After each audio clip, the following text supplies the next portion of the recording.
Bonjour à toutes et bienvenue dans cette vidéo où nous allons parler de la prière comme style de vie.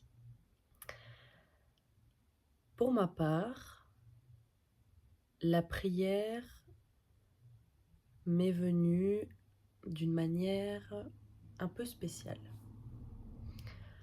Avant d'être en Christ, je n'étais pas dans, on va dire, un mouvement religieux commun, puisque j'étais dans ce qu'on appelle une idolâtrie, quelque chose qui ne vénère pas Dieu. Et en fait, au moment où j'ai commencé à découvrir Christ, c'était une période de ma vie avec mon mari où chacun d'entre nous n'allait pas bien. C'était une période très difficile. Et vraiment, Christ est venu nous pêcher au plus bas. C'est vraiment, il est venu nous chercher là où, où nous étions au plus bas, où nous étions pas bien. Pas bien physiquement, je veux dire par là, dans notre manière dans notre style de vie, dans notre vie spirituelle, dans notre vie mentale, vraiment un tout où nous ne connaissions pas Dieu, nous n'avions pas la paix, nous n'avions pas l'amour, nous n'avions pas Christ, tout simplement. Et il est vraiment venu nous cueillir au plus bas. Et en fait, pour ma part, j'avais l'impression d'avoir déjà une notion de ce qu'était la prière par l'ancienne pratique que je faisais. Mais en fait, cette vision-là, quand je suis venue à Christ, s'est révélée totalement erronée. C'est-à-dire que ma relation avec ce que je pensais Dieu à l'époque était très bizarre. J'avais en fait une relation qui n'est pas... En fait, ce n'est même pas comparable parce que, voilà, c'était pas Christ, c'était pas Dieu, c'était... Et une des premières choses qui m'a étonnée, mais dans le bon sens, quand j'ai commencé à prier, à vraiment demander à Dieu, voilà, quelles sont les clés pour lui parler, pour lui demander certaines choses, pour avoir cette relation avec lui, en fait, par la prière. Et une des premières choses, peut-être qu'il va vous étonner, mais une des premières choses pour moi qui m'a soulagée et qui m'a donné un peu cette sérénité à pouvoir lui parler entièrement, c'est de pouvoir le tutoyer.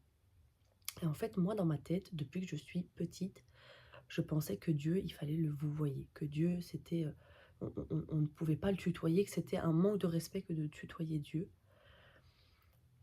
Et en fait, ça a été un changement total et ça a été aussi une déconstruction parce que ça n'a pas été automatique. Je n'ai pas tutoyé Dieu du jour au lendemain. Ça a été un peu euh, crescendo. Et pour moi, le tutoyer, ça m'a... Oh, c'est comme si je parlais à mon papa, mais vraiment, c'est... En fait, c'était tellement...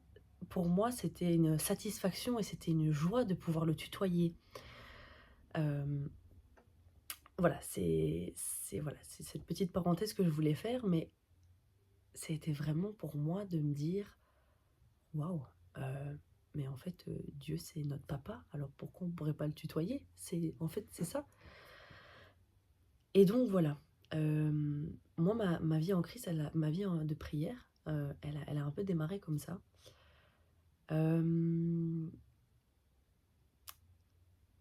Ce que je me rappelle aussi de mes débuts de ma vie de prière, c'est que, donc les tout débuts où on allait avec mon mari chez nos pasteurs, ici en Belgique, je me rappelle avoir demandé à ma pasteur, est-ce que je peux prier même si je ne suis pas baptisée.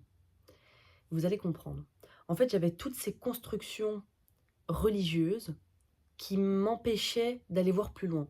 Je me disais: «Non, si tu n'es pas baptisé, alors tu ne peux pas faire ci. Si tu n'es pas, en Christ ou si tu n'es pas, dans voilà, si tu n'as pas cette relation depuis, longtemps avec Dieu, alors tu ne peux pas prier». J'avais un peu toutes ces constructions heu, qui me qui m'emprisonnaient en fait, que je me disais: «Non, je ne me sens pas digne de prier Dieu, je ne le connais même pas, alors pourquoi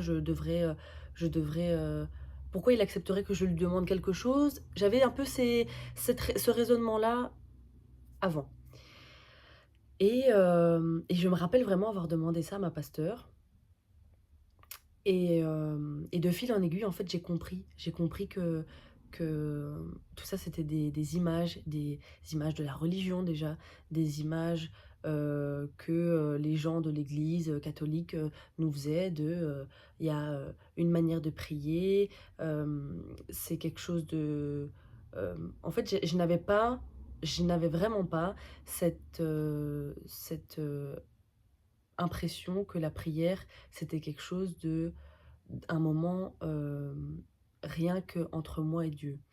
J'avais pas l'impression que la prière, c'était quelque chose d'attrayant, j'avais l'impression que c'était quelque chose de barbant, quelque chose, pour, peut-être les personnes plus âgées et non, en fait, c'est toute cette déconstruction qui s'est faite au fur et à mesure et je me suis dit: «Waouh, en fait, la prière, c'est un moment que je passe avec mon papa et que je peux juste lui parler, je peux lui dire mes craintes, je peux me confier à lui, je peux, lui confier mes tristesses, mes peurs, je peux me livrer telle que je suis, en fait» et je ne suis pas obligée de prier en choisissant des mots pour faire beau. Non, non.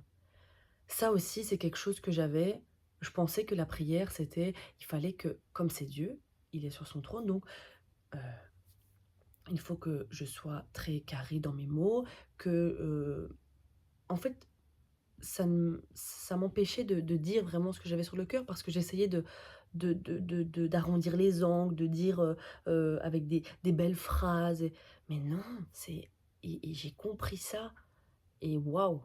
Hem, ça m'a Ça m'a bouleversé tout ce que je connaissais déjà, en fait et hem et voilà, ça a été vraiment, pour moi, toutes ces petites choses par rapport à la vie de prière qui m'ont vraiment, qui me rapprochent aujourd'hui de Dieu et que je sais que je peux lui parler, pardon, entièrement et que je peux être juste transparente avec lui et ne pas, essayer d'être quelqu'un que je ne suis pas en fait, tout simplement.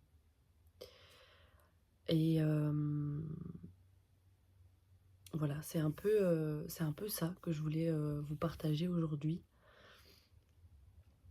Hem, je me rappelle aussi